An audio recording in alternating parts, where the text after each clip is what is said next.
Party છોડી દેવી છે આમ આદમી પાર્ટી, અને એને જવું છે ભાજપ કોંગ્રેસમાં ગમે ને. તો એવું જો બોલે જાહેરમાં કે ભાઈ મને સુરેન્દ્રનગર જિલ્લાના મૂળી તાલુકાના ફલાણા ગામના વોર્ડ પ્રમુખ હારે વાંધો પડ્યો એટલે પાર્ટી છોડું, એવું બોલે કેવું લાગે? વાહિયાત લાગે ને. પણ એમ કે ગોપાલ ઇટાલિયા આવો છે ને તેવો છે ને અંદર અંદર આમ કરે છે ને આમ બધું લોકોને આગળ નથી આવવા દેતો, તો કોકને એમ લાગે કે હા હશે હશે હશે. એટલે આરોપી જરાક વિચારીને મૂકે તો શું પોતાનું સારું દેખાય. હરી ફરીને ઈન મીન તીન ચાર પાંચ નેતાઓ છે, એમાં હું ખેંચવું ને હું તાણવું એ તો તમે કયો. નેતા કેટલા? 500 નેતા છે. ઈશુદાનભાઈ, ગોપાલભાઈ, ચૈતરભાઈ, રાજુભાઈ હતા ત્યાં સુધી, ઈ હું હવે મૂળ 5-7 નેતા છે.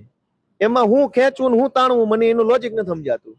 મતલબ માઇક સામું આવે એટલે ગમે એવું ઠોક ઠોક થોડું કરાય. કંઈક સેન્સ વાળી વાત કરવી પડે, કંઈક લોજિક હોવું જોઈએ, એક વાતમાં કંઈક વજન હોવો જોઈએ.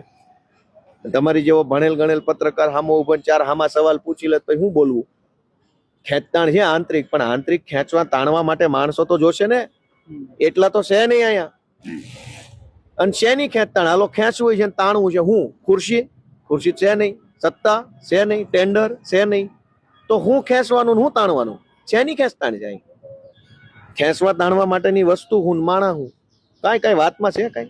મતલબ તમે એમ કહો કે આમ હાલે છે પાર્ટી બહુ જૂથવાદ છે ને, એટલે ભાઈ એ બધું હુકામ અહીંયા હોય? અહીં નથી ખુરશી, નથી ટેન્ડર, નથી કોન્ટ્રાક્ટ, નથી અહીં સરકારી ફાઇલું, નથી અમારી પાસે કાંઈ. એમાં હું ખેંચવું હું તાણવું?